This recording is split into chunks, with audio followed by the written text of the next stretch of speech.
E os senadores de oposição da CPI da Covid-19 fizeram um acordo para protocolar um pedido de impeachment contra o Procurador-Geral da República, Augusto Aras, caso ele não acate de forma integral todas as demandas do relatório final da comissão, diz o jornal O Globo. Aras deverá receber o documento na próxima quarta-feira, um dia após a votação do texto, e será responsável pela análise dos 9 crimes que a CPI acusa o presidente Jair Bolsonaro de ter cometido, além das acusações contra os filhos do presidente, Flávio e Eduardo Bolsonaro, contra 4 ministros de Estado e contra outros 5 deputados federais, todos com foro privilegiado. Nesta quinta-feira, o vice-presidente da Comissão da Covid, o senador Randolph Rodrigues, afirmou que a lista de indiciados, que conta com 68 nomes, deverá subir. Fala-se inicialmente em 7, podendo chegar a até 9 os novos pedidos de indiciamento. Dentro do G7 da CPI, no entanto, o clima ainda não voltou ao normal. Após divergências acerca do relatório final, senadores da cúpula continuam a se queixar de Renan Calheiros, o relator da comissão. De acordo com o Metrópolis, parlamentares apontam que colegas foram rifados por Renan perante a opinião pública. O texto prévio do relatório final, que não tinha consenso do grupo, foi vazado para a imprensa no último fim de semana. A responsabilidade do vazamento caiu sobre Calheiros. E aí, Zé, é isso? Os senadores agora pretendem iniciar uma ofensiva e pressionar o procurador-geral para que ele acate todas as recomendações que foram feitas lá no relatório? É esse o plano, Zé?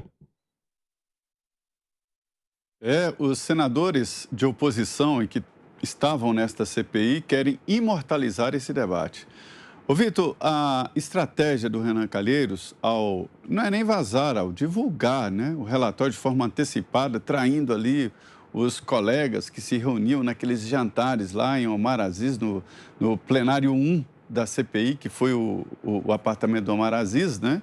Ele quis dizer o seguinte: olha, eu queria isso, mas eles não quiseram e por isso o relatório ficou menor. Ou seja, jogando para a plateia, né, e levando a opinião pública contra os senadores de oposição. É isso mesmo, quem anda com traíras, é nisso mesmo. Então, realmente existiu. Os senadores ficaram muito irritados, inclusive o presidente do Senado.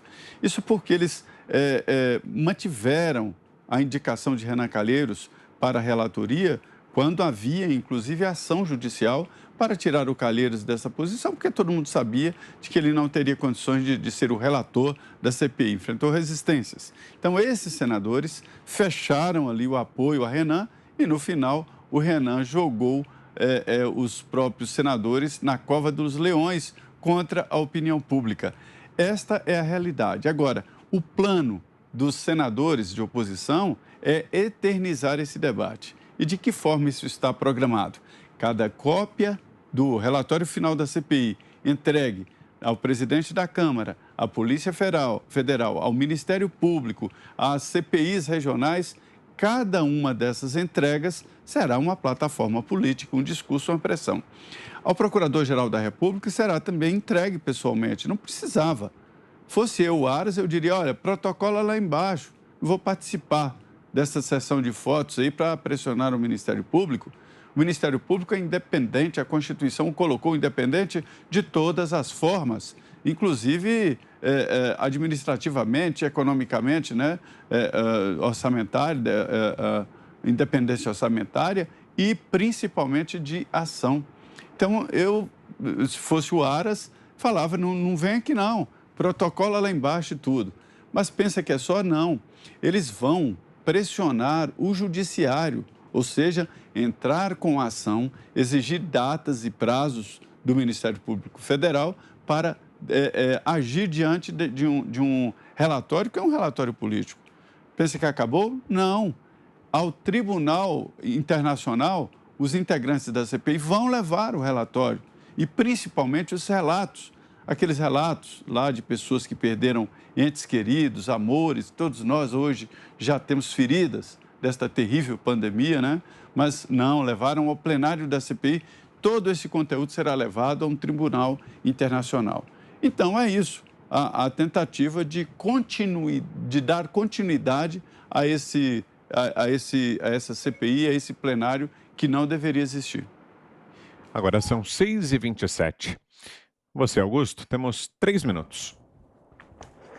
Olha, os senadores, eles pretendem agora continuar em cena, né? Porque eles estão pensando na eleição desde o começo da CPI. Então aparece o Randolfo Rodrigues com um cronograma. Vamos pressionar isso, vamos falar com isso aqui, vamos para o Tribunal Internacional. Então o negócio é o seguinte, eu quero que eles expliquem o recuo, eu quero que eles justifiquem a maior das fake news aí surgidas desde o começo da pandemia, que é o fato de eles terem acusado o tempo todo o presidente Bolsonaro de genocida e isso não aparecer no relatório. Então como é que fica? Eu quero que o Randolph explique com a voz de castrato, né, que ele tem, e pode até fazer outra parceria com o Humberto Costa, né? Eu quero que eles expliquem a história do genocídio, houve ou não. Se houve, por que é que não está no relatório? Por que não apareceu a palavra homicídio, que estava no texto original? E foi tirada depois de uma conversa entre o Renan e o Alessandro Vieira. Por que sumiu? Então não é genocida? E isso não é fake news? As agências de checagem não têm nada a dizer? As reportagens sobre isso serão censuradas? Eu quero saber disso aí. Eu não quero saber da conversa mole, tá, dos comandantes da CPI, porque são todos vigaristas.